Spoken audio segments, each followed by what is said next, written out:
Hello guys and welcome back to my channel.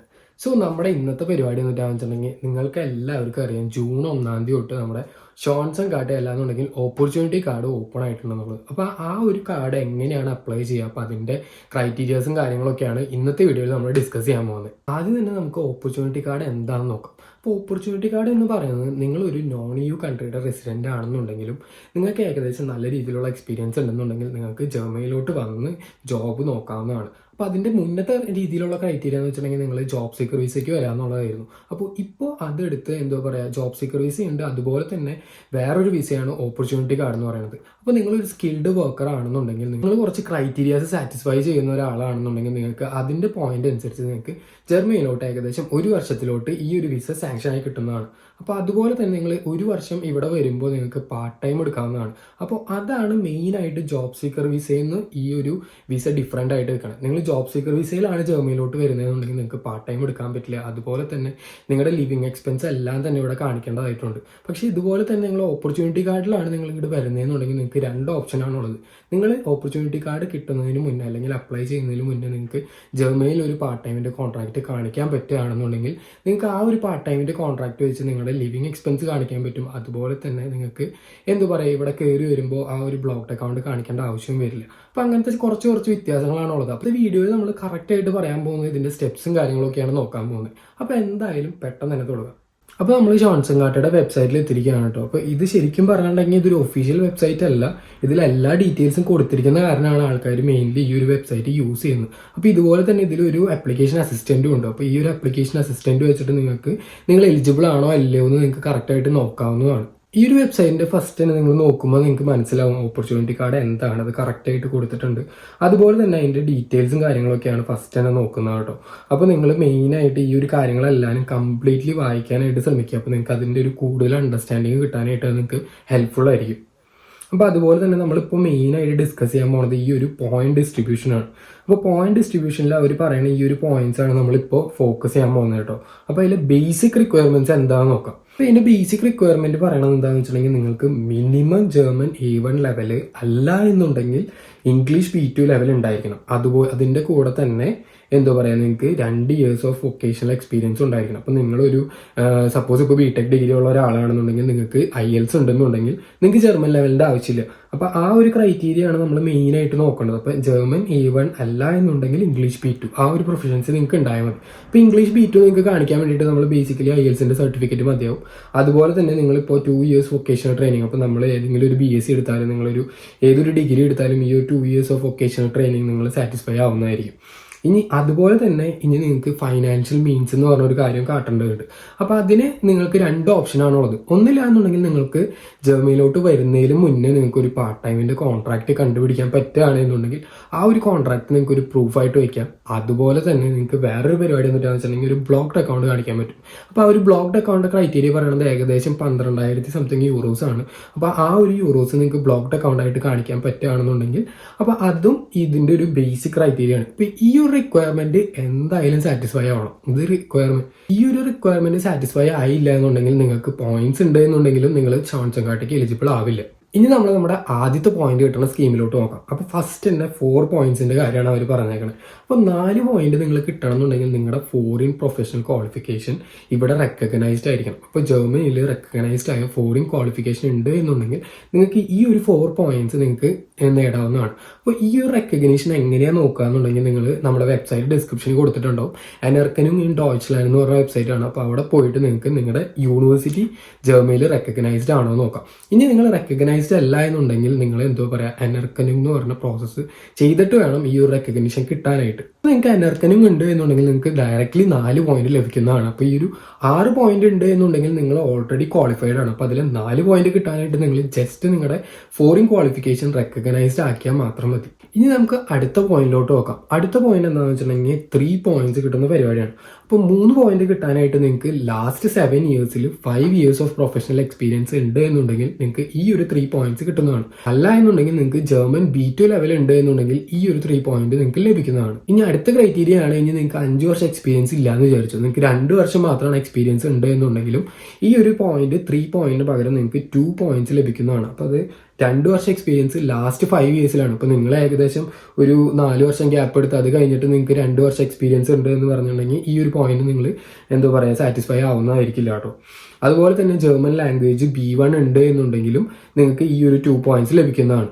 ഇനി അടുത്തത് നമുക്ക് 1 പോയിന്റ് എങ്ങനെ കിട്ടാൻ നോക്കാം. ഇപ്പോൾ സപ്പോസ് നിങ്ങൾ നിങ്ങളുടെ പാർട്ട്ണറിൻ്റെ കൂടെയാണ് ഈ ഒരു ഓപ്പർച്യൂണിറ്റി കാർഡിന് അപ്ലൈ ചെയ്യുന്നതെന്ന് വിചാരിച്ചു. അപ്പോൾ നിങ്ങളുടെ പാർട്ട്ണറും ഈ ഒരു ഓപ്പർച്യൂണിറ്റി കാർഡിൻ്റെ ക്രൈറ്റീരിയാസ് സാറ്റിസ്ഫൈ ആവുന്നുണ്ട് എന്നുണ്ടെങ്കിൽ നിങ്ങൾക്ക് 1 പോയിന്റ് കിട്ടും.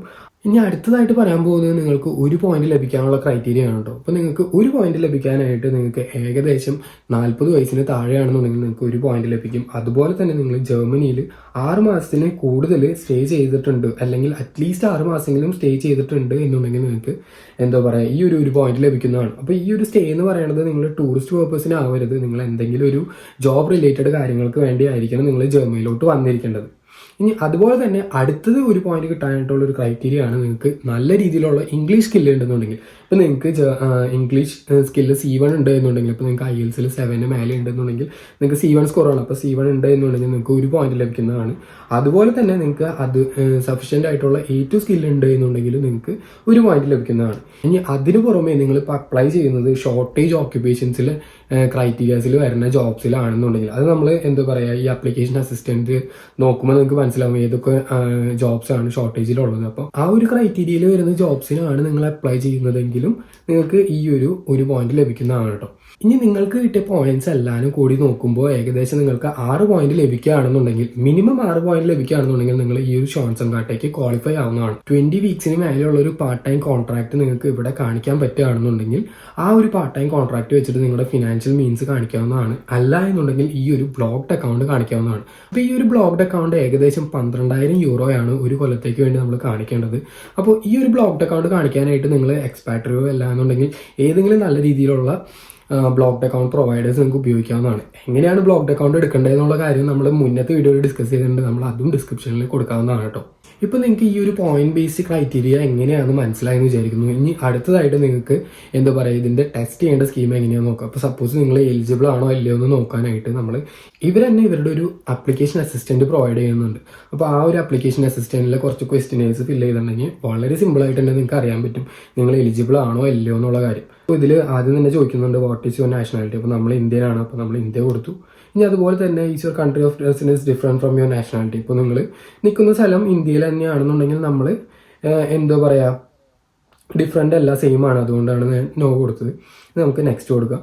ഇനി do you have qualification that requires at least 2 years to complete. അപ്പോൾ നമ്മളൊരു വൊക്കേഷണൽ ട്രെയിനിങ് ഉണ്ടോ എന്നാണ് കാണിക്കുന്നത്. അപ്പോൾ ഇപ്പോൾ ഞാൻ ഒരു ബിടെക്കാരനായാലും അപ്പോൾ നമ്മളൊരു യൂണിവേഴ്സിറ്റി ഡിഗ്രി ഉണ്ടെന്ന് കൊടുത്തു. അത് കഴിഞ്ഞിട്ട് നെക്സ്റ്റ് അടിച്ചു. ഇനി നമ്മൾ ഈ ഞാൻ നേരത്തെ പറഞ്ഞ പോലെ അനർക്കനിങ് പ്രോസസ്സ് ചെയ്യണോ വേണ്ടയോ, അല്ലെങ്കിൽ നിങ്ങളുടെ എന്താ പറയുക ക്വാളിഫിക്കേഷൻ ഫുള്ളി റെക്കഗ്നൈസ്ഡ് ആണോ. അപ്പോൾ നിങ്ങളുടെ ക്വാളിഫിക്കേഷൻ ഫുള്ളി റെക്കഗ്നൈസ്ഡ് ആണ് എന്നുണ്ടെങ്കിൽ നിങ്ങൾ യെസ് കൊടുക്കുക. അല്ല എന്നുണ്ടെങ്കിൽ നിങ്ങൾ പാർഷ്യലി എന്താ പറയുക റെക്കഗ്നൈസ്ഡ് ആണെന്ന് പറഞ്ഞു കൊടുക്കുക. ഇപ്പോൾ നിങ്ങൾ റെക്കഗ്നൈസ്ഡ് ആണോ അല്ലയോ എന്ന് നിങ്ങൾക്ക് അറിയില്ല എന്നുണ്ടെങ്കിൽ ഞാൻ നേരത്തെ പറഞ്ഞ വെബ്സൈറ്റിൽ പോയിട്ട് നിങ്ങൾക്ക് എന്താ പറയുക കാര്യങ്ങൾ നോക്കാവുന്നതാണ്. അനർക്കനും ഇൻ ഡോച്ച്ലാൻഡ് എന്ന് പറഞ്ഞ വെബ്സൈറ്റിൽ നോക്കി കഴിഞ്ഞിട്ട് നിങ്ങളുടെ യൂണിവേഴ്സിറ്റി അവിടെ ലിസ്റ്റ് ചെയ്തിട്ടുണ്ടോ, അപ്പോൾ ആ ഒരു ക്വാളിഫിക്കേഷൻ ഫുള്ളി റെക്കഗ്നൈസ്ഡ് ആണോ എന്ന് നിങ്ങൾക്ക് നോക്കാവുന്നതാണ്. അല്ല എന്നുണ്ടെങ്കിൽ നിങ്ങൾ അനർക്കനും ചെയ്യേണ്ടതായിട്ട് ആവശ്യമുണ്ട്. ഇനി അടുത്തതായിട്ട് how well you speak German. അപ്പോൾ നിങ്ങൾക്ക് ഏത് സർട്ടിഫിക്കറ്റ് ആണോ ഉള്ളതെന്നുണ്ടെങ്കിൽ ആ ഒരു സർട്ടിഫിക്കറ്റിൻ്റെ കാര്യം നിങ്ങൾക്ക് കൊടുക്കാവുന്നതാണ്. അപ്പോൾ അതിൽ അഡിക്വേറ്റ് A2 ഉണ്ടെന്ന് കൊടുത്തിട്ടുണ്ട്, അപ്പോൾ നമ്മൾ A2 കൊടുത്തു. ഇനി അതുപോലെ തന്നെ നിങ്ങളുടെ ഇംഗ്ലീഷ് പ്രൊഫഷൻസി എങ്ങനെയാണ്. അപ്പോൾ ഇംഗ്ലീഷ് പ്രൊഫഷൻസി തെളിയിക്കാനായിട്ട് വേറെ മെയിൻ ആയിട്ടുള്ള ഡോക്യുമെന്റ് എന്ന് പറയുന്നത് നമ്മൾ IELTS ആണ് കൊടുക്കാറ്. അപ്പോൾ നമ്മൾ IELTSൽ നിങ്ങൾക്ക് 7 മേലെ ഉണ്ടെന്നുണ്ടെങ്കിൽ നിങ്ങൾക്ക് നല്ല രീതിയിൽ ഇംഗ്ലീഷ് പ്രൊഫഷൻസി ഉണ്ട്. അപ്പോൾ നമ്മൾ C1 എന്ന് കൊടുത്തു. ഇനി നമ്മൾ നെക്സ്റ്റ് അടിക്കുക. അത് കഴിഞ്ഞിട്ട് നിങ്ങളുടെ ഏജ് ഇപ്പോൾ ഈ പറഞ്ഞ 18 35 ഇടയ്ക്കാണോ. അപ്പോൾ നിങ്ങളുടെ ഏജ് ഏതാണെന്ന് വെച്ചിട്ടുണ്ടെങ്കിൽ ഈ ഒരു 3 ക്രൈറ്റീരിയാസ് ആണ് ഉള്ളത്. ഇപ്പോൾ നിലവിൽ 40 yearsന് മേലെ ആണെന്നുണ്ടെങ്കിൽ നിങ്ങൾക്ക് ഈ ഒരു എന്താ പറയുക ഷോൺസൺ കാർട്ടേക്ക് നിങ്ങൾ എലിജിബിൾ അല്ല. ബാക്കി ക്രൈറ്റീരിയാസ് ഒക്കെ ഇവിടെ കൊടുത്തിട്ടുണ്ട്. ഇനി അടുത്തതായിട്ടുള്ളത് do you possess work experience relevant to your professional qualification or to your university degree. അപ്പോൾ അത് എന്നിട്ടാന്ന് വെച്ചിട്ടുണ്ടെങ്കിൽ ഇപ്പോൾ നിങ്ങൾ പഠിച്ച ഫീൽഡിൽ തന്നെയാണ് നിങ്ങൾ വർക്ക് ചെയ്യുന്നത് എന്നുള്ള കാര്യമാണ്. അപ്പോൾ നമ്മൾ അതിൽ യെസ് കൊടുത്തു. ഇനി അതുപോലെ തന്നെ ഇനി how many years of experience do you have in this field. അപ്പോൾ നിങ്ങൾക്ക് 5 years ഓഫ് എക്സ്പീരിയൻസ് ഉണ്ട് എന്നുണ്ടെങ്കിൽ 5 years കൊടുക്കുക. 2 years of experience last 5 years ഉണ്ടെന്നുണ്ടെങ്കിൽ നിങ്ങൾ ആ ഒരു കാര്യം കൊടുക്കുക. ഇതാണ് ഞാൻ പറഞ്ഞ ആ ഒരു ഷോർട്ടേജ് കാറ്റഗറി എന്ന് പറയുന്നത്. Is your formal qualification in bottling profession. ഇപ്പോൾ നിങ്ങൾ ഈ പറഞ്ഞ ക്വാളിഫിക്കേഷൻ ബോട്ടിലിംഗ് പ്രൊഫഷനിലാണോ, ഇപ്പോൾ നിങ്ങളിപ്പോൾ ഒരു IT പ്രൊഫഷനിലാണോ, നിങ്ങളൊരു ടീച്ചറാണോ, നിങ്ങൾ ഹെൽത്ത് കെയറിൽ വർക്ക് ചെയ്യണ നേഴ്സും കാര്യങ്ങളാണോ, അല്ല എന്നുണ്ടെങ്കിൽ നിങ്ങളൊരു മാത്തമാറ്റീഷ്യനോ എഞ്ചിനീയറിംഗ് ഫീൽഡിൽ പെടുന്ന ആൾക്കാരാണെന്നുണ്ടെങ്കിൽ നിങ്ങൾക്ക് ഈ പറഞ്ഞ ക്രൈറ്റീരിയയിൽ കൊടുക്കാവുന്നതാണ്. അല്ല എന്നുണ്ടെങ്കിൽ നോ കൊടുക്കാവുന്നതാണ് കേട്ടോ. Have you resided legally in Germany four continuous period of at least 6 months in the last 5 years. അപ്പോൾ നിങ്ങളിപ്പോൾ റിസൈഡ് ചെയ്തിട്ടുണ്ട്, അല്ലെങ്കിൽ ഇന്റേൺഷിപ്പിന് വേണ്ടിയിട്ട് ജർമ്മനിലോട്ട് വന്നിട്ടുണ്ട് എന്നുണ്ടെങ്കിൽ യെസ് കൊടുക്കുക. അപ്പോൾ ഞാൻ മുന്നേ വന്നിട്ടില്ലാത്ത കാരണം ഞാൻ നോ കൊടുത്തു. ഇപ്പോൾ do you have A partner. അപ്പോൾ നിങ്ങൾ പാർട്ട്ണറിൻ്റെ കൂടെയാണ് അപ്ലൈ ചെയ്യുന്നുണ്ടെങ്കിൽ യെസ് കൊടുക്കുക, അല്ല എന്നുണ്ടെങ്കിൽ നോ കൊടുക്കുക. ഇനി അടുത്തതായിട്ട് അപ്പോൾ ഇതാണ് ഞാൻ പറഞ്ഞ എന്താ പറയുക ഫിനാൻഷ്യൽ മീൻസ് കാണിക്കേണ്ട കാര്യം. അപ്പോൾ നിങ്ങൾക്ക് അറ്റ്ലീസ്റ്റ് 12,324 euros ആണ് ഒരു കൊല്ലത്തേക്ക് വേണ്ടിയിട്ട് നമ്മൾ കാണിക്കേണ്ടത്. അപ്പോൾ ആ ഒരു ഫിനാൻഷ്യൽ മീൻസ് ഉണ്ട് എന്നുണ്ടെങ്കിൽ ഉണ്ടെന്ന് കൊടുക്കുക. അതെന്തായാലും കൊടുത്താലും കുഴപ്പമില്ല. നമ്മളൊരു ബ്ലോക്ക്ഡ് അക്കൗണ്ട് ആണ് നമ്മൾ കാണിക്കേണ്ടത്. ഈ ഒരു ബ്ലോക്ക്ഡ് അക്കൗണ്ട് ഒരു കൊല്ലത്തേക്ക് നിങ്ങൾ കാണിക്കുമ്പോൾ നിങ്ങൾക്ക് ഓരോ മാസം ഏകദേശം 1000 euro വെച്ച് നിങ്ങളുടെ കയ്യിലോട്ട് തന്നെ കിട്ടും. അപ്പോൾ നിങ്ങൾ സപ്പോസ് ഇവിടെ ഒരു പാർട്ട് ടൈം ജോലി കണ്ടുപിടിക്കുകയാണെന്നുണ്ടെങ്കിൽ ഈ ഒരു ബ്ലോക്ക്ഡ് അക്കൗണ്ട് തിരിച്ച് നാട്ടിലോട്ട് തന്നെ അയക്കാവുന്നതാണ്. അപ്പോൾ നിങ്ങൾക്ക് എന്താ പറയുക ബേസിക്കലി ഒരു കൊല്ലത്തേക്ക് വേണ്ടി മറയ്ക്കാനായിട്ടുള്ള ഒരു ഫണ്ടാണ് വേണ്ടത്. അപ്പോൾ നിങ്ങൾക്ക് ഒരു കൊല്ലത്തേക്ക് വേണ്ടിയിട്ട് എന്താ പറയുക ഒരു ലോൺ എടുക്കാൻ പറ്റുകയാണെന്നുണ്ടെങ്കിൽ ആ ഒരു ലോൺ ഇവിടെ വന്നിട്ട് നിങ്ങൾക്ക് സിമ്പിളായിട്ട് തിരിച്ചടയ്ക്കാൻ പറ്റാവുന്നതാണ്. എന്താ കാരണം എന്ന് വെച്ചിട്ടുണ്ടെങ്കിൽ നിങ്ങൾക്ക് ഇവിടെ പാർട്ട് ടൈം ചെയ്യാൻ പറ്റും. ജോബ് സീക്കർ വിസയിലാണ് നിങ്ങൾ വരുന്നതെന്നുണ്ടെങ്കിൽ ഈ ഒരു പരിപാടി നടക്കില്ല. അതുകൊണ്ടാണ് കുറച്ചും കൂടെ എക്സ്പെൻസീവ് ആവുന്നത് ജോബ് സീക്കർ വിസ എന്ന് പറയുന്നത്. സോ നമ്മൾ അത് കഴിഞ്ഞിട്ട് നമ്മൾ നെക്സ്റ്റ് കൊടുക്കുക. അത് കഴിഞ്ഞിട്ട് നിങ്ങളിപ്പോൾ ഈ പറഞ്ഞ പാർട്ട് ടൈം കോൺട്രാക്ട് ഉണ്ടോ എന്നുള്ളത്. അപ്പോൾ സാധാരണ രീതിയിൽ പാർട്ട് ടൈം കോൺട്രാക്ട് ജർമ്മനിയിൽ നിന്നിട്ട് തന്നെ കണ്ടുപിടിക്കാൻ കുറച്ച് പാടാണ്. അപ്പോൾ നിങ്ങൾ ജർമ്മനിയിൽ ഇല്ലാത്ത പക്ഷം കണ്ടുപിടിക്കാൻ പറ്റുകയാണെന്നുണ്ടെങ്കിൽ ആ ഒരു ഓഫർ നിങ്ങൾക്ക് വെക്കാവുന്നതാണ്. അപ്പോൾ അല്ല എന്നുണ്ടെങ്കിൽ നോ കൊടുക്കുക. എന്നിട്ട് നമ്മളിപ്പോൾ അടുത്തത് നമ്മുടെ ഫസ്റ്റ് നെയിമും നമ്മുടെ ഇമെയിൽ അഡ്രസ്സും കൊടുക്കുക. ഇനി ഇതിൻ്റെ റെക്കമെൻഡേഷനിൽ തന്നെ പറയുന്നുണ്ട് നിങ്ങൾ ഫിനാൻഷ്യൽ മീൻസ് കാണിക്കണം എന്നുള്ളത്. അപ്പോൾ ഈ ഒരു ഫിനാൻഷ്യൽ മീൻസ് കാണിക്കാനായിട്ട് നിങ്ങൾക്ക് എക്സ്പാട്രിയോ അല്ലാന്നുണ്ടെങ്കിൽ ഫിൻഡിപ്പ് അല്ലെങ്കിൽ കൊറാക്കിൾ അതുപോലത്തെ കുറേ അധികം ബ്ലോക്ക്ഡ് അക്കൗണ്ട് പ്രൊവൈഡേഴ്സ് ഉണ്ട്. അപ്പോൾ ഞാൻ ബേസിക്കലി എടുത്തിരുന്നത് സ്റ്റുഡൻ്റ് ആയിരുന്നപ്പോൾ എടുത്തിരുന്നത് എക്സ്പാട്രിയോയിലായിരുന്നു. അപ്പോൾ നമ്മൾ എങ്ങനെയാണ് ഒരു ബ്ലോക്ക്ഡ് അക്കൗണ്ട് തുടങ്ങുന്നത് എന്നുള്ള വീഡിയോ നമ്മൾ കംപ്ലീറ്റ്ലി ചെയ്തിട്ടുണ്ട്. അപ്പോൾ നിങ്ങൾക്ക് അത് ചെക്ക് ചെയ്യാവുന്നതാണ് ഒരു ബ്ലോക്ക്ഡ് അക്കൗണ്ട് തുടങ്ങാനായിട്ട്. ഇനി അതുപോലെ തന്നെ ഒരു പാർട്ട് ടൈം ജോബിന് വേണ്ടിയിട്ട് ഒരു ഹെൽപ്പ് ചെയ്യുന്നുണ്ട്. അപ്പോൾ ഇവരുടെ ഒരു പോർട്ടൽ വൈകാതെ തന്നെ ഓപ്പൺ ആവുമെന്നാണ് പറയപ്പെടുന്നത്. അപ്പോൾ ആ ഒരു പോർട്ടൽ ഓപ്പൺ ആവുകയാണെന്നുണ്ടെങ്കിൽ നിങ്ങൾക്ക് ഇതിൽ രജിസ്റ്റർ ചെയ്തിട്ടുണ്ടെന്നുണ്ടെങ്കിൽ നിങ്ങൾക്ക് വളരെ പെട്ടെന്ന് തന്നെ ഒരു ജോബ് കണ്ടുപിടിക്കാനായിട്ട് നിങ്ങൾക്ക് ഹെൽപ്ഫുൾ ആയിരിക്കും. ഇനി അതുപോലെ തന്നെ നിങ്ങൾക്ക് ഇവിടെ ഒരു മാൻഡേറ്ററി ഹെൽത്ത് ഇൻഷുറൻസ് വേണം. അപ്പോൾ നിങ്ങളൊരു ബ്ലോക്ക്ഡ് അക്കൗണ്ട് എക്സ്പാട്രിയോ വഴി എടുക്കുകയാണെന്നുണ്ടെങ്കിൽ ഓട്ടോമാറ്റിക്കലി ഹെൽത്ത് ഇൻഷുറൻസ് കിട്ടുന്നതാണ് കേട്ടോ. അപ്പോൾ അതുകൊണ്ട് അതിനെപ്പറ്റി പേടിക്കേണ്ടതില്ല. സോ ഇപ്പോൾ നിങ്ങൾക്ക് ക്രൈറ്റീരിയാസും കാര്യങ്ങളും എല്ലാവരും മനസ്സിലായെന്ന് വിചാരിക്കുന്നു. ഇനി എങ്ങനെയാണ് അപ്ലൈ ചെയ്യാൻ നോക്കാം. അപ്പോൾ ഇതിൽ അപ്ലൈ ചെയ്യാനായിട്ട് ഇപ്പോൾ ഇവർ പറയണത് അപ്ലൈ വയ ജർമ്മൻ എംബസി ഇൻ ഇന്ത്യ എന്നാണ്. അപ്പോൾ കറൻ്റ്ലി നമ്മൾ ആപ്ലിക്കേഷൻ ഓഫ്ലൈൻ മാത്രമായിട്ടാണ് തുടങ്ങിയിരിക്കുന്നത്. ഇനി ഓൺലൈനായിട്ട് പോർട്ടൽസ് ഓപ്പൺ ആവുമെന്ന് പറയുന്നുണ്ട്. അപ്പോൾ അത് ഓപ്പൺ ആകുമ്പോൾ നിങ്ങൾക്ക് ഓൺലൈനായിട്ട് അപ്ലൈ ചെയ്യുന്നതാണ്. ഇപ്പോൾ കറൻ്റ്ലി നമ്മൾ നേരിട്ട് ഇപ്പോൾ ബാംഗ്ലൂർ കോൺസുലേറ്റ് ആണെങ്കിൽ ബാംഗ്ലൂർ കോൺസുലേറ്റിൽ അപ്പോയിൻമെൻറ്റ് എടുത്തിട്ട് ഓഫ്ലൈനായിട്ടാണ് നമ്മൾ കാര്യങ്ങളെല്ലാം ചെയ്യേണ്ടത് കേട്ടോ. സോ നമുക്ക് നമ്മുടെ ജർമ്മൻ കോൺസുലേറ്റിൻ്റെ വെബ്സൈറ്റിൽ ജസ്റ്റ് ചെക്ക് ചെയ്ത് നോക്കാം. അപ്പോൾ നമ്മൾ ഇതിൻ്റെ കോൺസുലേറ്റിൻ്റെ വെബ്സൈറ്റിലോട്ട് പോവുകയാണെന്നുണ്ടെങ്കിൽ ഇതിൽ apply online for opportunity card എന്ന് പറഞ്ഞ ഓപ്ഷൻ ഇവിടെ ശരിക്കും പറഞ്ഞാലുണ്ട്. അപ്പോൾ നമ്മൾ നമ്മുടെ എന്താ പറയുക കൺട്രി സെലക്ട് ചെയ്ത് നോക്കുക. അപ്പോൾ അതിൽ കൺട്രിയിൽ ഇന്ത്യയാണ് നമ്മുടെ കൺട്രി. അപ്പോൾ നമ്മൾ ഇന്ത്യ കൊടുത്തു. ഇപ്പോൾ കറൻറ്റ്ലി നമ്മുടെ ഇന്ത്യൻ കോൺസുലേറ്റിൽ ഓൺലൈൻ പ്രൊസീജിയർ അവൈലബിൾ അല്ല, ഓഫ്ലൈൻ പ്രൊസീജിയറാണ് ചെയ്യേണ്ടത്. അപ്പോൾ ഓഫ്ലൈനായിട്ട് നിങ്ങൾ അപ്പോയിൻമെൻറ്റ് എടുക്കാനായിട്ട് ബാംഗ്ലൂർ കോൺസുലേറ്റിൻ്റെ വെബ്സൈറ്റിൽ പോകുക. അത് കഴിഞ്ഞിട്ട് ഓഫ്ലൈനായിട്ട് ഷോൺസൺഗാട്ടിക്ക് വേണ്ടിയിട്ടുള്ള ഒരു അപ്പോയിൻമെൻറ്റ് എടുക്കുക. അത് കഴിഞ്ഞിട്ട് ഓഫ്ലൈനായിട്ട് ഈ ഒരു പ്രൊസീജിയേഴ്സിൻ്റെ ഡോക്യുമെൻറ്റ്സും കാര്യങ്ങളെല്ലാം സബ്മിറ്റ് ചെയ്യുക. അങ്ങനെയാണ് ഈ ഒരു വിസയ്ക്ക് അല്ലാന്നുണ്ടെങ്കിൽ ഷോൺസൺഗാട്ടയ്ക്ക് അപ്ലൈ ചെയ്യാൻ പറ്റുക. അപ്പോൾ നിങ്ങൾക്ക് ഷോൺസൺഗാട്ടയെ പറ്റിയിട്ടുള്ള എല്ലാ ഡീറ്റെയിൽസും മനസ്സിലായെന്ന് വിചാരിക്കുന്നു. അപ്പോൾ നിങ്ങൾക്ക് എന്തെങ്കിലും സംശയങ്ങളും കാര്യങ്ങളും ഉണ്ടെന്നുണ്ടെങ്കിൽ നമ്മുടെ കമൻറ്റ് ബോക്സിൽ കൊടുക്കുക. അപ്പോൾ നമ്മൾ കറക്റ്റ് ആയിട്ടുള്ള റിപ്ലൈ തരുന്നതായിരിക്കും. ഇനി അതുപോലെ തന്നെ നമ്മളൊരു കമ്മ്യൂണിറ്റി കൊടുക്കാനായിട്ട് തീരുമാനിച്ചിട്ടുണ്ട്. അപ്പോൾ കമ്മ്യൂണിറ്റിയുടെ ലിങ്കും കാര്യങ്ങളെല്ലാം ഡിസ്ക്രിപ്ഷൻ ബോക്സിൽ കൊടുത്തിട്ടുണ്ടാവും. അപ്പോൾ അത് നിങ്ങൾ ചെക്ക് ചെയ്യാനായിട്ട് മറക്കണ്ട. സോ ഇത്രയൊക്കെയുള്ള ഈ ഒരു വീഡിയോ അങ്ങനെയാണെന്നുണ്ടെങ്കിൽ അടുത്തൊരു വീഡിയോയിൽ കാണാം. ശരിയാണ്.